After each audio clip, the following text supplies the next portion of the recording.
Tapping కేసుకు సంబంధించిన breaking update చూస్తున్నాం. ఈ కేసులో ఇవాళ మరోసారి శ్రవణ్ రావు విచారణకు హాజరు కాబోతున్నారు. ఇక ఇప్పటికే 3 సార్లు శ్రవణ్ రావును దర్యాప్తు బృందం విచారించింది. అయితే శ్రవణ్ సెల్ ఫోన్ లో డిలీట్ చేసిన సమాచారాన్ని పోలీసులు రిట్రైవ్ చేస్తున్నారు. శ్రవణ్ రావు విచారణకు సహకరించకుంటే సుప్రీంకోర్టులో ఉన్న నాట్ టు అరెస్ట్ రిలీఫ్ ను కొట్టివేయాలని పిటిషన్ వేసే యోచనలో ఉన్నారు పోలీసులు.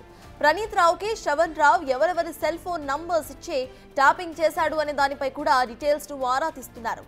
శ్రవణ్ రావు నోరు విప్పితే ఫోన్ ట్యాపింగ్ కేసులో కీలక పరిణామాలు మాత్రం ఖచ్చితంగా జరుగుతాయి.